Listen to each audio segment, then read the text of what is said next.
Hello student, आज की video UP board कक्षा 12 के बच्चों के लिए काफी मोस्ट इंपॉर्टेंट होने वाली है। अगर आप बोर्ड एग्जाम 2022 देने वाले हैं और आपका पेपर इंग्लिश का है कितने मार्च को, तो 30 मार्च को। तो आज की वीडियो पूरा देख लीजिए, आपको इंग्लिश में 100 में 80 नंबर ये वीडियो अचीव कराने का मौका दे रही है। तो इसको पूरा वॉच कीजिए। आज की इस वीडियो में बताएंगे कि आपको ये देखिए, बहुत सारे बच्चे कमेंट कर रहे थे कि सर ये जो आप पेपर दिखा रहे हैं ना, इसका पूरा सोल्यूशन बताइए। तो आज की इस वीडियो में सोल्यूशन में बताएंगे और साथ में आपको बताएंगे कि बोर्ड एग्जाम में आपको इंग्लिश की कॉपी कैसे लिखना है, और अच्छे से लिखेंगे तो आपको पूरा 100 में 100 नंबर मिलने का गारंटी है। कैसे क्वेश्चन आंसर डालना है, A to Z चीजें हम आपको बताएंगे। और आज की वीडियो काफी मोस्ट इंपॉर्टेंट होने वाली है, तो अंत तक देखिए। और इसमें आपको कुछ इंपॉर्टेंट लेटर्स भी बताएंगे, जो कि बच्चे बोल रहे थे कि सर लेटर जो इंपॉर्टेंट है बोर्ड एग्जाम की दृष्टि से उनको बता दीजिए। सन दिख रहा है ना, कितना बार पूछा गया है। तो आज की इस वीडियो को लाइक करके चैनल पे नहीं तो सब्सक्राइब कर लीजिए। यहाँ पे ऑल सब्जेक्ट, इसके बाद देखिए जैसे इंग्लिश खत्म होगा ना, आपके यहाँ मैथ की, और इसके बाद बायो की, और इसके बाद केमिस्ट्री, फिजिक्स की, और लास्ट में केमिस्ट्री। पूरा टोटल तैयारी इस चैनल पे कराएंगे बहुत ही बेस्ट तरीके से। चैनल को सब्सक्राइब करके बेल आइकन हिट रखना। और चलिए स्टार्ट करते हैं। सबसे पहले आज की इस वीडियो में देखिए क्या क्या हम आपको बताने वाले हैं। ये जो आपको पेपर दिख रहा है ईयरली एग्जामिनेशन 2021-22 यानी 2022 के बच्चों के लिए ये पेपर बोर्ड एग्जाम के द्वारा प्राप्त किया गया है। तो आपको दिखा दूं, क्लास 12 कक्षा 12 के बच्चों के लिए यहाँ पे देखिए सब्जेक्ट दिया है इंग्लिश का, यानी कि इंग्लिश का है। यहाँ पे जो दिया है इसका मैक्सिमम मार्क्स यानी कि 100 मार्क्स का है। यहाँ पे टाइमिंग दिया है 3 घंटे 15 मिनट्स। इसके बाद थोड़ा सा ये चीजें आपको थोड़ा समझाएंगे, फिर आगे फटाफट से चलेंगे। देखिए नोट में दिया है कि this question paper is divided into 4 section A, B, C and D। मतलब कि यह प्रश्न पत्र 4 सेक्शन में बांटा गया है। पहला है A, B, C और मतलब लास्ट बार D है, 4 सेक्शन में। देखिए इसके बाद दूसरा कह रहा है all questions from the 4 section are compulsory, यानी कि सभी प्रश्नों यानी सभी सेक्शंस के प्रश्नों को करना अनिवार्य है। यानी कि 4 सेक्शन, फर्स्ट सेक्शन, दूसरा क्या है बी सेक्शन है, इसके बाद ऐसे ही सी और डी है। ठीक है, अभी चीजें हम बताएंगे, समझते चलिए। यहाँ पे third number, marks are indicated against each question, यानी कि प्रत्येक प्रश्न के सामने अंक निर्धारित किया गया है कि कितने नंबर का प्रश्न है। इसके बाद देखिए fourth number, read the questions very carefully before you answer them. कह रहा कि पहले ध्यान पूर्वक प्रश्नों को पढ़िएगा और तब जाके मतलब उसका जवाब दीजिएगा, यानी कि आंसर। इसलिए मैं आपको सीधे सीधे आपके मन की बात को समझा रहा हूं। यहाँ पे देखेंगे सबसे पहला सेक्शन ए है। क्या है? पहला सेक्शन ए है, जिसमें रीडिंग से आएगा। किससे आएगा? रीडिंग से आएगा। और दूसरा आपका सेक्शन जो है ना, देख सकते हैं सेक्शन बी जो है राइटिंग से आएगा।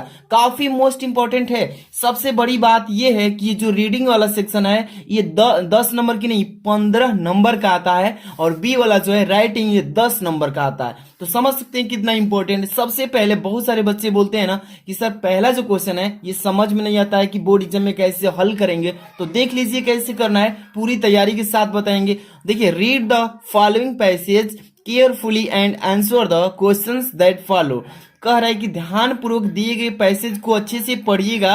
अब पढ़ने के बाद इसी में से आपसे क्वेश्चन भी किया जाएगा, जवाब भी दीजिएगा। तो देखिए पैसेज को कैसे सॉल्व करना है, बोर्ड एग्जाम हो या कैसा भी पैसेज दे दे आपके सामने, बिना पढ़ा हुआ पैसेज आ जाता है, तो इजिली आप कैसे कर सकते हैं समझ लीजिए। देखिए first A, B, C, D 4 stanza दिया है। इसमें कितने स्टेंजा के रूप में? 4 स्टेंजा के रूप में ये पैसेज को सेट किया है। चलिए पहले पढ़ेंगे अच्छे से पूरा को, फिर समझ आएंगे। देखिए, every single mistake is a blessing in disguise, there are actually untold blessings hidden within every mistake. कह रहा है इसमें कि प्रत्येक गलती एक आशीर्वाद है। कह रहा है कि प्रत्येक जितनी भी हम गलती करते हैं सभी एक आशीर्वाद के रूप में है, यानी कि प्रत्येक गलती एक आशीर्वाद है। और यहाँ पे कह रहा है कि शेष में एक आशीर्वाद है, मतलब कि बचा हुआ में भी एक आशीर्वाद है। There are actually untold blessing hidden within every mistake, यानी कि यह वास्तव में हर किसी के भीतर छिपे हुए अनकहे आशीर्वाद हो हैं, जो जिसे हम क्या बोलेंगे? गलती बोलेंगे। देखिए हर एक व्यक्ति के पास गलतियां है, यानी कि उसके पास क्या है? गलती है जो कोई छिपा कर रखता है। यही चीजें इसमें पहला स्टेंजा में बोला है। इसके बाद B, children make many mistakes while learning how to ride a bike और राइट। इसके बाद कह रहा है कि चिल्ड्रन मेक मेनी मिस्टेक्स, बच्चे बहुत सारी गलतियां करते हैं। While learning how to ride a bike, जब राइड मतलब होता है साइकिल चलाते हैं या बाइक चलाते हैं, बाइक चलाते समय बहुत सारी गलतियां करते हैं। आर राइट या लिखते समय, and we don't give a second thought because we know that through their mistakes they will learn and eventually master what they are trying to do. इसका पहले समझ लीजिए क्या कह रहा है अर्थ। यानी कि कह रहा है कि we don't give a second thought, और हम दूसरा विचार, यानी कि हम दूसरा विचार नहीं करते हैं, क्योंकि देखिए because we know that through, क्योंकि हम जानते हैं कि अपनी गलतियां के माध्यम से वे सीखेंगे, यानी कि बच्चे जो होंगे अपनी गलतियों से ही सीखेंगे और अंततः वे जो करने की कोशिश कर रहे हैं वो उसमें क्या हो जाएंगे, महारत हासिल कर लेंगे, ये कह रहा है। इसके बाद आप देखिए so why is it that adults are so hard on themselves, इसका मतलब कह रहा है कि तो ऐसे क्यों है, मतलब ऐसा क्यों है कि वयस्क अपने आप पर इतना कठोर हैं। इसके बाद कह रहा है कि वी आल मेक मिस्टेक्स, हम सभी गलतियां करते हैं, and if we did not make them, और यदि हम उनको नहीं बताते हैं, we would never learn anything, तो हम कुछ भी सीख नहीं पाएंगे गलतियों से कि हमने ये गलती की थी। तो गलती को जब तक नहीं स्वीकार करेंगे, नहीं बताएंगे दूसरों को भी कि ऐसी गलती करने से ये गलती होता है, तो हम भी कुछ नहीं सीख पाएंगे और वो भी कुछ नहीं सीख पाएंगे। And we would not grow any smarter or wiser, और इसका मतलब कह रहा है कि और हम कोई होशियारी या चाहने वाले नहीं बनेंगे, यही कह रहा है, यानी कि हम कोई भी होशियार या चलने वाला नहीं बन सकते हैं।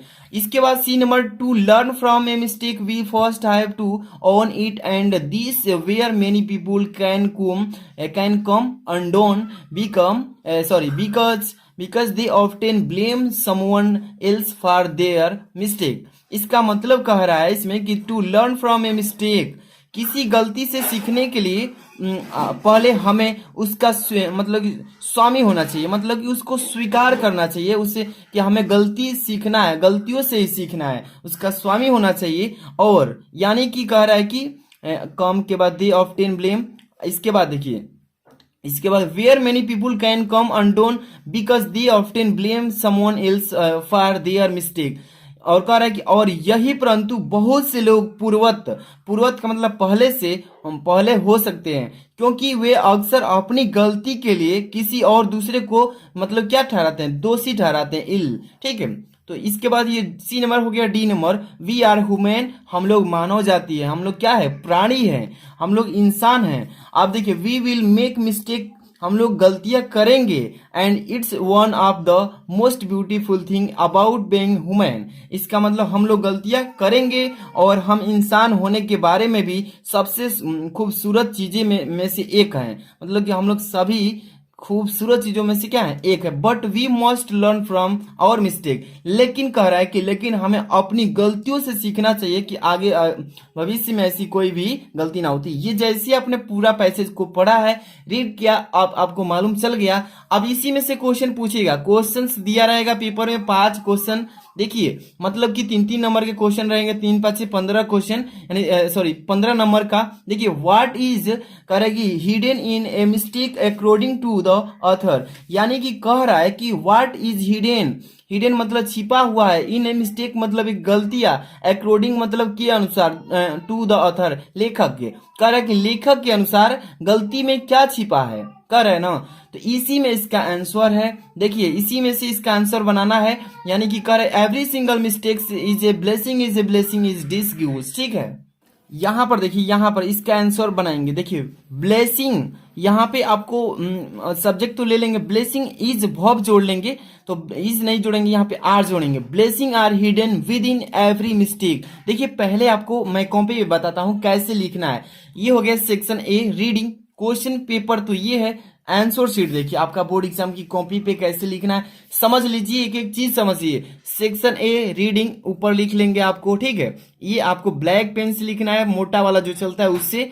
ऐसा पेन लीजिएगा कि दोनों पेज के उधर भी न जाकर उखड़े इसका राइटिंग, आप ऐसा पेन लीजिए जो साफ साफ ऊपर ही दिखाई दे। इसके बाद क्वेश्चन नंबर देखिए कैसे डालना है पेपर में। क्वेश्चन नंबर फर्स्ट और इसका यहीं पे आंसर इस तरीके से अंडरलाइन कर देना है। अब देखिए क्वेश्चन नंबर पहला का जितने भी क्वेश्चन है ना सबको यहाँ पे कैसे इंडिकेट करेंगे। फर्स्ट नंबर का पहला ये ना है क्वेश्चन आपका, फर्स्ट नंबर का पहला है कि what is hidden in a mistake according to the author, लेखक के कहने के अनुसार गलती में क्या छिपा है। तो यहाँ पे देखिए इसका आंसर इसी में से बनाए हैं हम, ऐसे ही बनता ही आपको पैसेज में से इसका आंसर बनाना है कि blessing are hidden within every mistake. यहाँ पे देखिए लिखेंगे फर्स्ट का first, blessing are hidden within every mistake, यहाँ पे comma full stop, we should learn from it, हम लोगों को इससे सीखना चाहिए कि so that we don't make the same mistake again, कि हम दोबारा ऐसी ही गलती कभी न करें। इसका मतलब आपको समझ में आ रहा है। देखिए blessing are hidden within every mistake यानी कि हर गलती में दुआ छिपी होती है, हर एक गलती में क्या छिपी होती है, दुआ छिपी होती है। वी शुड हम लोगों को चाहिए, लर्न मतलब सीखना पढ़ना, कि फ्रॉम इट इससे, कि so that we don't make the same mistake again, कि हम इसी गलती को दोबारा कभी न करें। यही तो इसमें लेखक का कहने के अनुसार ये प्रश्न का जवाब मिला है। इसके बाद सेकंड नंबर क्वेश्चन क्या बोला है, how are children different from adult with regard to mistake. समझ में आ रहा है ना, इसका मतलब कह रहा है कि गलतियों के मामले में बच्चे वयस्क, वयस्क का मतलब होता है बूढ़े, जो नौजवान बुजुर्ग हो चुके हैं उसको वयस्क बोलते हैं, ठीक है। कह रहा है कि गलतियों के मामले में बच्चे वयस्कों से कैसे भिन्न होते हैं, मतलब कैसे अलग होते हैं। इसका यहाँ पे इसी में से आंसर कैसे लिखना है कि चिल्ड्रेन मेक मेनी मिस्टेक्स। अभी देखिए यहाँ पे पहले इसका यहाँ पे समझा देता हूं, उसी पैसेज में से इसका आंसर आपको स्टेंजा में से लिखना है कि children are different from adults, यानी कि चिल्ड्रेन जो होते हैं वयस्कों से भिन्न होते हैं, यानी कि अलग होते हैं। विद रिगार्ड टू मिस्टेक्स अपनी गलतियों के अनुसार ही, because they own them, because they own them and learn from them, while adults many try, यहाँ पर देखिए TRY लिखे हैं, try to blame others for the mistake and do not own up to it themselves। इसका अर्थ आपको समझाता हूं कि children are different from adults with regard to mistakes because they own them and learn from, इतना तो इस them while के से इतना कामा तक पढ़ लेते हैं। देखिए बच्चे गलतियां के मामले में वयस्कों से अलग होते हैं, मतलब कि बूढ़े बुजुर्गों से अलग होते हैं, क्योंकि वे स्वयं के मालिक होते हैं। जो बच्चे होते हैं स्वयं के मालिक, किसी की कहना नहीं मानते हैं, क्योंकि वे स्वयं के मालिक होते हैं और उनके सीखते मतलब उनसे सीखते हैं। जबकि वयस्क गलती के लिए दूसरों को दोषी मतलब दोष देते हैं, क्योंकि वो क्या कर सकते हैं, ऐसा कर सकते हैं और स्वयं इसके लिए खुद को नहीं मानते हैं गिल्टी, ठीक है, दोषी। तो इसका आंसर इसी पैसेज का जो स्टेंजा है ये वाला, इसी में इसका आंसर दिया है। आपको खोज करके इसी में से इसका कंप्लीट आंसर बनाना है पेपर में, ठीक है। इसके बाद नेक्स्ट क्वेश्चन यहाँ पे पूछा है कि what do we need to do to learn from our mistakes, यानी कह रहा है इसमें कि हमें अपनी गलतियों से सीखने के लिए क्या करना चाहिए। What do we need to do to learn from our mistakes, यानी कि हमें अपनी गलतियों से सीखने के लिए क्या करना चाहिए। तो यहाँ पे देखिए इसी में से इसका आंसर बना करके बताना है। यहाँ पे चीजें समझते चलिए, एक एक चीज आप लोग के लिए काफी बेहद इंपॉर्टेंट है।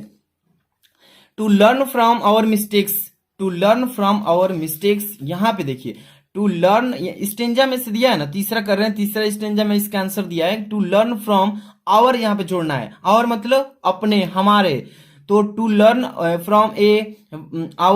फ्रॉम ए मिस्टेक्स, यहाँ पे देखिए to learn from our mistakes, हमें अपनी गलतियों से, वी नीड टू फर्स्ट, सबसे पहले जरूरत है क्या, जरूरत है own them as our own mistake and then ask, यहाँ पे देखिए थोड़ा सा इधर कर लेते हैं, ask ourselves what we have learn from each mistakes, यानी मिस्टेक। इसका मतलब कह रहा है इसमें कि देखिए अपनी गलतियों से सीखने के लिए हमें पहले उन गलतियों को मतलब कि गलतियों को स्वीकार के रूप में कर लेना चाहिए, मतलब हमें उन गलतियों को स्वीकार कर लेना चाहिए और फिर खुद से इतना मतलब खुद से पूछना होगा कि हमने प्रत्येक गलती से क्या सीखा है, जो भी गलतियां की है उस गलतियों को सुधार करने के बाद क्या सीखा है, यही चीज में इसमें क्वेश्चन में पूछा है। तो ये हो गया आपका तीन नंबर क्वेश्चन, ठीक है। इसके बाद 4 नंबर पे देखते हैं।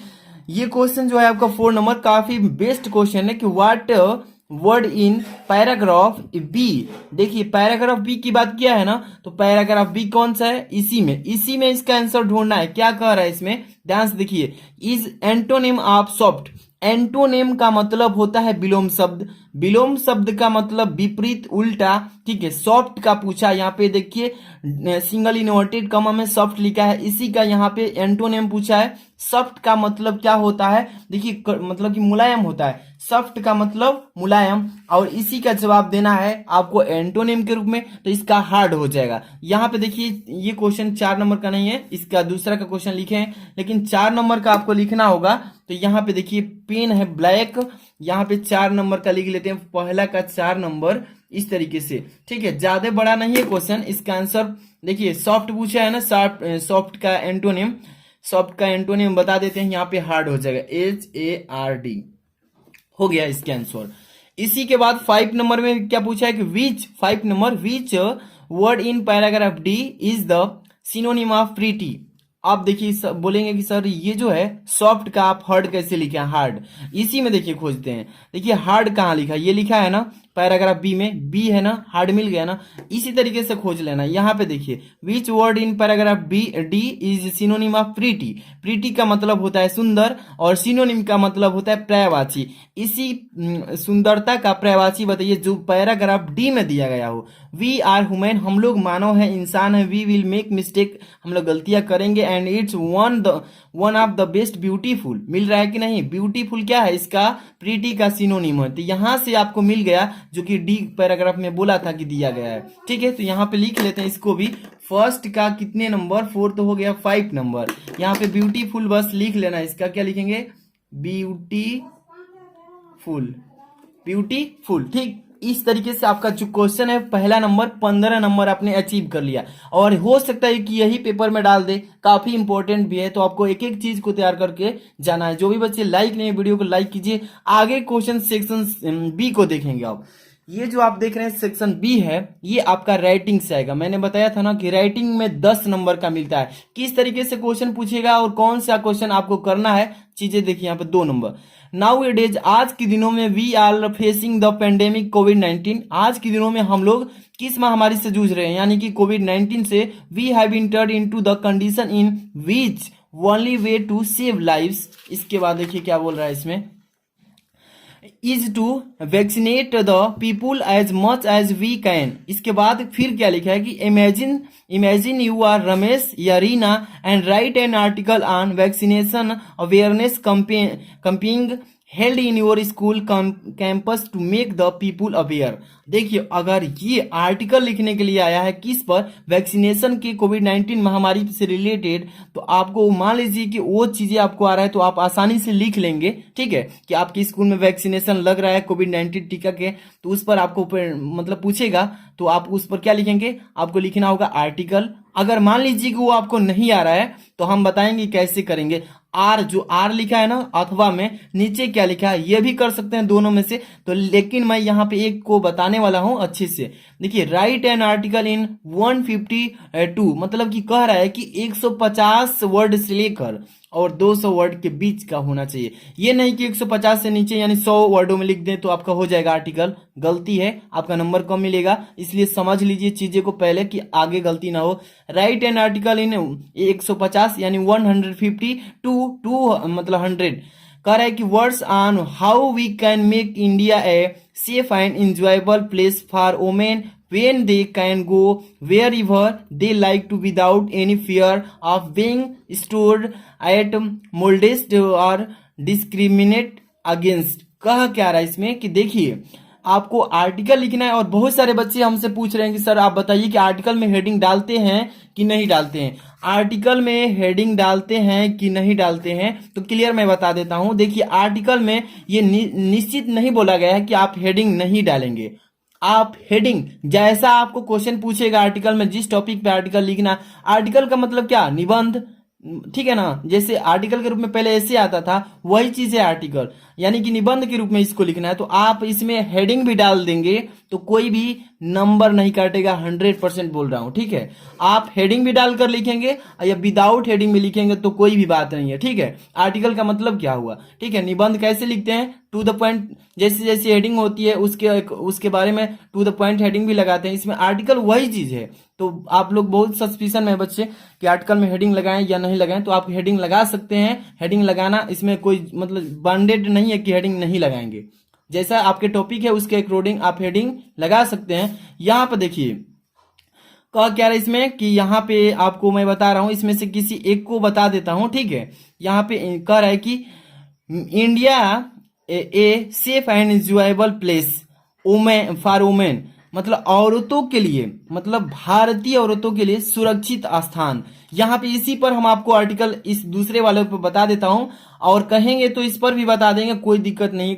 दोनों एक ही चीज है, थोड़ा अलग अलग है, लेकिन यहाँ पे मैं दूसरा को बता देता हूँ। बहुत सारे बच्चे को पहला बता भी दिया हूँ। तो देखिए इसमें दूसरा जो है इसको कैसे लिखेंगे बोर्ड कॉपी पे।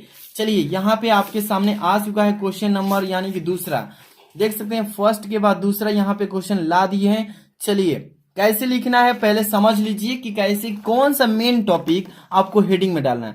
जिससे कि सेक्शन बी कर रहे हैं, राइटिंग वाला सेक्शन है ना। यहाँ पे आप किसके बारे में लिख रहे हैं, women safety in India, Bharat में औरतों की सुरक्षा पर। भारत में औरतों की सुरक्षा पर आप निबंध लिख रहे हैं, यानी कि आर्टिकल लिख रहे हैं। तो यहाँ पर देखिए आपको यही ना कह रहा है, वुमेन मतलब कि वुमेन इंजॉयबल एंड सेफ, इसी पर आपको मेन टॉपिक यही लिख देना है, ठीक। अब इसके बाद देखिए आपको बहुत सारे बच्चे कह रहे हैं कि सर हेडिंग लगाएं कि नहीं लगाएं। आप हेडिंग में लगाकर लिख सकते थे, कोई दिक्कत नहीं है इसमें।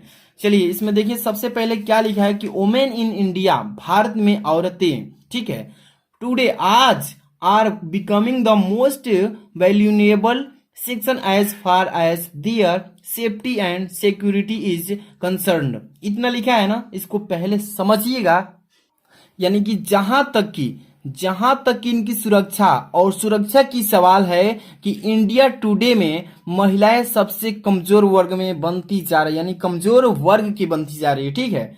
यहाँ पे कहा क्या आ रहा है, इसमें धीरे धीरे इसको समझ लीजिए कहां पर गया। इसमें safety and security is concern, when we लिखे, WE लिखे, ओके। ये when we turn the page of a newspaper, जैसे ही हम लोग अखबार के पन्ने को पलटते हैं, यानी कि वेन वी टर्न मतलब पलटना, खोलना, the page of a newspaper, अखबार के पेज को पलटते हैं। We are pointed when we come, इसके बाद across many headings reporting case of molestation, इसके बाद of women in the four walls of house, इसके बाद वैलेंस, इसके बाद यहाँ पे फुल स्टॉप नहीं है, against women in remote area ETC, यहाँ पे एरियाज है ETC, यहाँ फुल स्टॉप है। इसका मतलब कि जब हम एक अखबार का पन्ना पलटते हैं तो हमें दुख होता है। क्या होता है, दुख होता है। हम कई सुर्खियों में आते हैं, मतलब कई सुर्खियों में कई जगहों पर आते हैं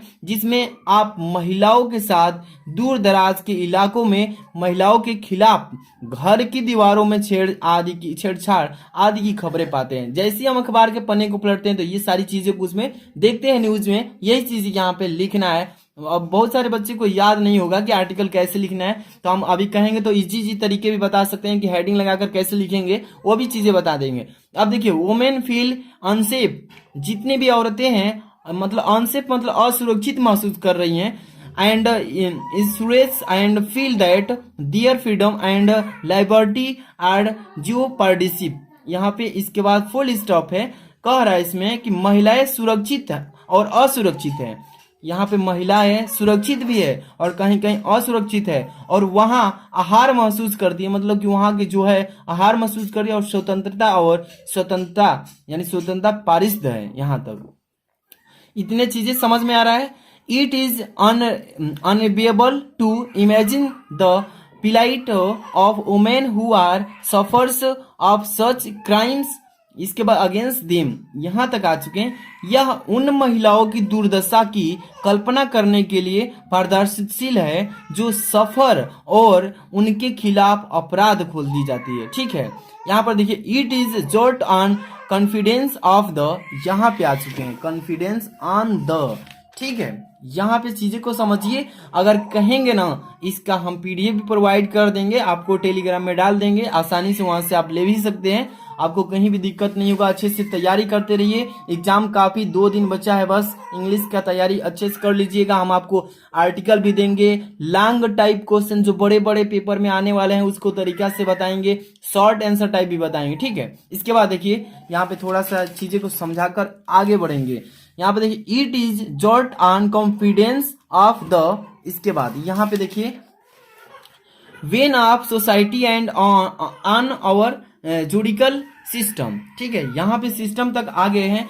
यहाँ पे देखेंगे we generally play the blame game for any such incident and hence have never succeed in reaching the root cause of this issue, ठीक है। वी जनरली प्ले यानी कि हम आमतौर पर किसी की मतलब कि खोज घटना के लिए दोष अपरोध यानी कि दोषारोपण का खेलते हैं। क्या करते हैं? खेल खेलते हैं। We generally play the blame game for any such incident and hence have never succeeded in reaching the root cause of this issue. यानी कह क्या रहा इसमें, वी मतलब हम लोग सामान्य रूप से या हम लोग आमतौर पर किसी खोज बहाना के दोषारोपण का खेल खेलते हैं, और इसीलिए इस मुद्दे पर यहां से कह रहे हैं और यहां से पढ़ रहे हैं, इसीलिए हम इस मुद्दे पर मतलब मुद्दे के मूल कारण तक पहुंचने के लिए काफी सफल नहीं हुए हैं। अब यहां पर देखिए an effective implementation of law protective women's right is the first step in their direction, है ना। इसमें कह क्या रहा है कि महिलाओं के अधिकारियों की रक्षा करने वाले कानूनों का प्रभाव क्रियान्वयन इस दशा में पहला कदम है, ठीक है। पहला क्या है इस दिशा में? पहला कदम है the law should be steering and the preparations of such crime should be severely punished. यानी क्या कर रहा है, कानून रखवाल हो यानी कानून सख्त होने और पेपर ट्रैकर आप सर्च कर मतलब क्राइम को सर्वर से सजा दी जा सके, इसके बारे में कह रहा है। पनिश मतलब सजा दी जा सके। वी आल्सो नीड, हम लोगों की अधिक से अधिक जरूरत है। किस चीज की जरूरत है? We also need to create social मतलब होता है सामाजिक awareness about these issue and ostracise, यहाँ पर लिखा ostracise those who committed such crime and not the victims.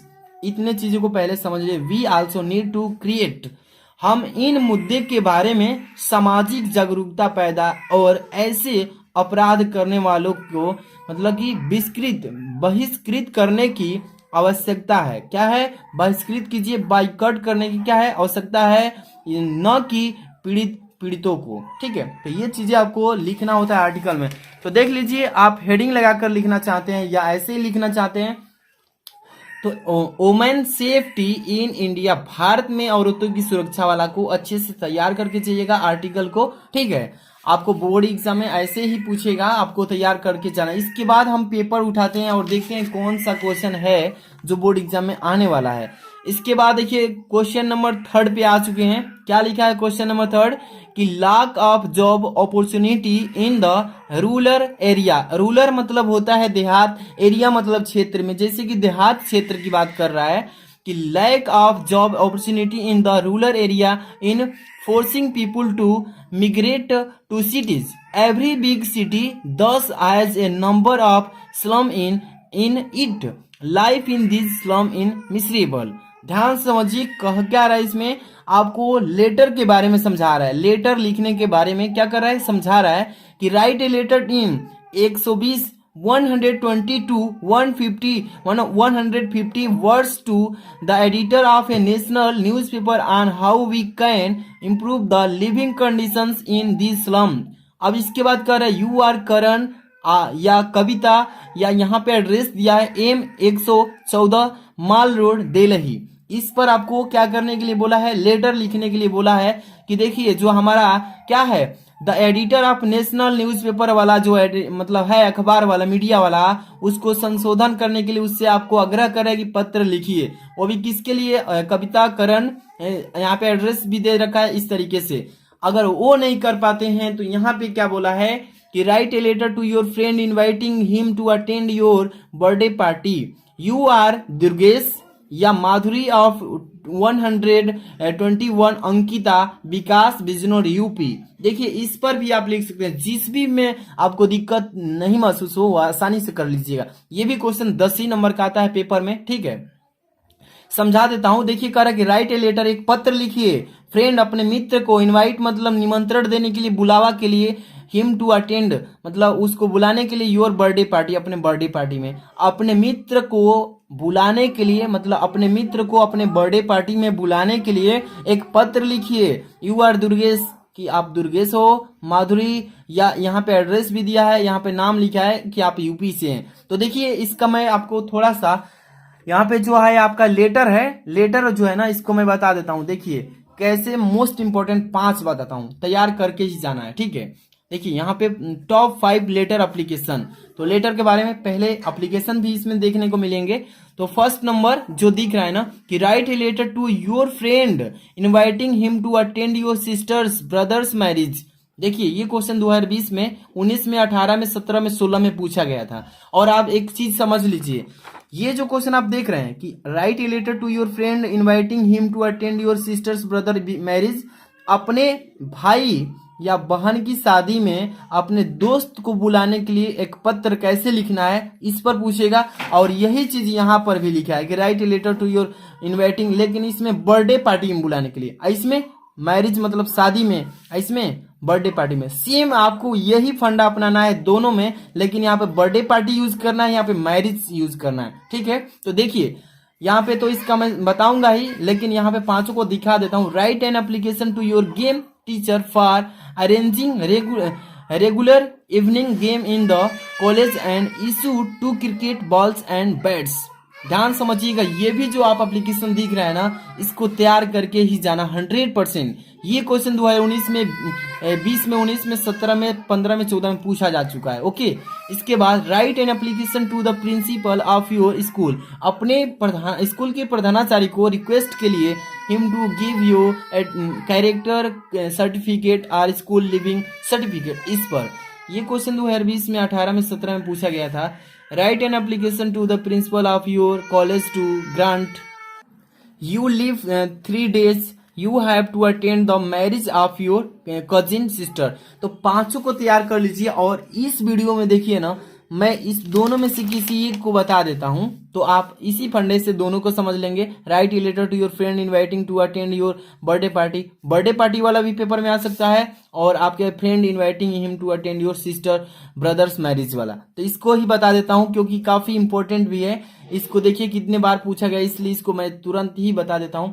चलिए ध्यान से देखिए, इसमें आपको कॉपी में कैसे लिखना है। सबसे पहले यहाँ पे देखिए, ये भी बोर्ड एग्जाम की कॉपी है, आपको मैं बताऊंगा अभी कि बहुत सारी कॉपीज को कैसे बोर्ड एग्जाम में लिखना है। तो आप चैनल से जुड़े रहिए, कंटिन्यू आपको वीडियो मिलेंगी इस चैनल पे।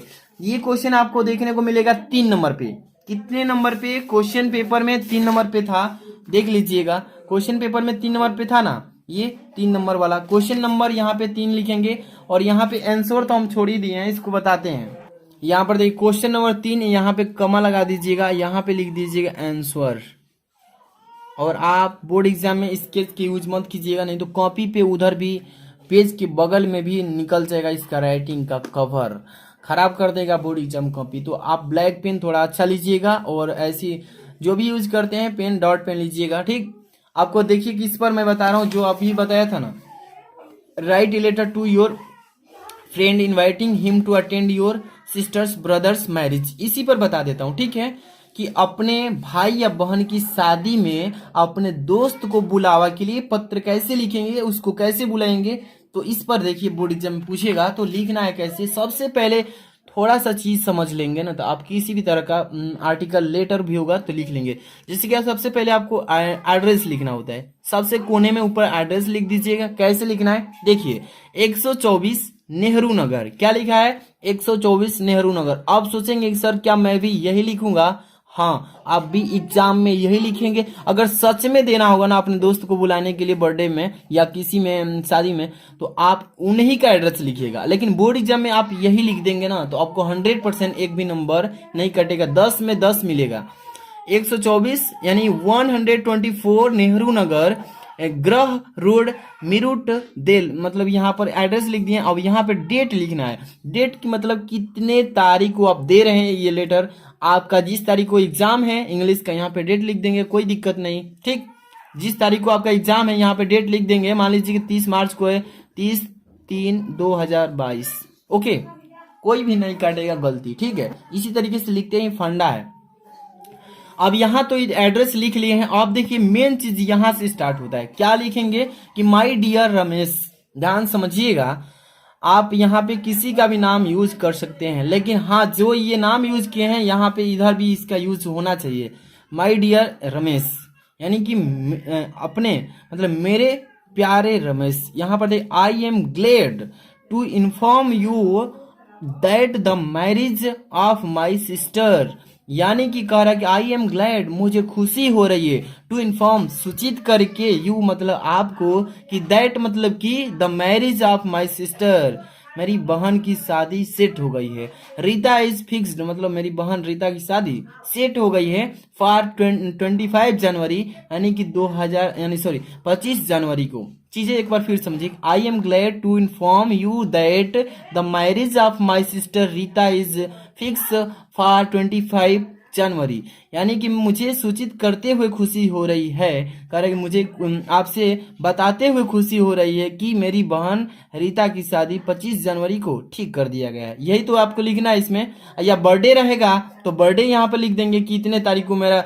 भाई का बर्थडे है, इतने को आपको आना है। ठीक है, उस पर भी मैं वीडियो बना दिया हूँ। यू आर, इसके बाद देखेंगे यू आर कार्डली, यहाँ पर कार्डली कार्ड भेजा जाता है निमंत्रण के लिए, कार्ड छपवाया जाता है, वही है। You are cordially invited to the wedding, यानी कह रहा है इसमें कि आपको शादी में आने के लिए कार्ड के द्वारा निमंत्रित किया जा रहा है, यानी कि आपको बुलाया जा रहा है। ठीक है। माई मदर, यहाँ पे लिखा है कि माई मदर विश, मेरी माता की इच्छा है, मेरी माँ का इच्छा है कि दैट मतलब कि your sister should also attend the marriage, कि आपकी भी बहन मेरी शादी में, मेरे बहन की शादी में, मेरे भाई की शादी में क्या करे, आए, उपस्थित हो। कह रहा है इसमें, एक बार फिर समझिए कि माई मदर, मेरी माँ की, विश मतलब इच्छा है कि दैट योर सिस्टर, कि आपकी भी बहन इस मेरी भाई या बहन की शादी में उपस्थित हो। You will receive the formal invitation card soon, कह रहा है इसमें कि आपको जल्द ही यह औपचारिक निमंत्रण कार्ड प्राप्त हो जाएगा। With love and best wishes, यानी प्यार और शुभकामनाओं के साथ, यानी कि प्यार और शुभकामनाएं के साथ। योर एफिशिएंसी, यानी कि आपका प्यारा, आपका आज्ञाकारी, आपका सराहना। यहाँ पे आपको बोर्ड एग्जाम में नाम नहीं लिखना है। अगर सच में रियल में ये जो लेटर लिख रहे हैं अगर देना होगा तो ये आप लिखेंगे नाम। अगर आप एग्जाम में ये लेटर लिख रहे हैं तो अपना नाम मेंशन नहीं करना है। बोर्ड एग्जाम में ये सूचित नहीं किया गया है कि आप अपना नाम लिखिएगा। ठीक है, अपना नाम यहाँ पे कतई नहीं लिखना है। आपको एक एक चीज इसीलिए समझा रहे हैं। यहाँ पे आपको फाइनली एक चीज यहाँ पे लिख देना है, डेट, कि आप किस डेट को इस लेटर को लिख रहे हैं। चीजें यहाँ पे लिख देंगे, 25 मार्च को लिख रहे हैं या 28 को या 30 मार्च को, है ना। एक चीज मैं यहाँ पे बता दिया हूँ, वही यहाँ पे भी डाल देंगे। ठीक, ये तो आपको समझ में आ गया। लेकिन अब देखिए पेपर उठाए हैं, इसमें ग्राम सेक्शन जो है सी, ग्रामर सेक्शन है, इसका सेक्शन सी का, और यहाँ पे दिखाते हैं पूरा ये ग्रामर का ही क्वेश्चन दिख रहा है आपको। यहाँ पे सेक्शन डी का, इस दोनों का नेक्स्ट वीडियो में प्रोवाइड करेंगे। इसके लिए आप कमेंट करिएगा, लाइक कर देना, चैनल पर सब्सक्राइब कर लेना, कि अभी जैसे ही इस वीडियो के बाद 5 घंटे शाम को भी जल्दी से इसका वीडियो हम प्रोवाइड करेंगे। मिलता है नेक्स्ट वीडियो के साथ। Thanks for watching.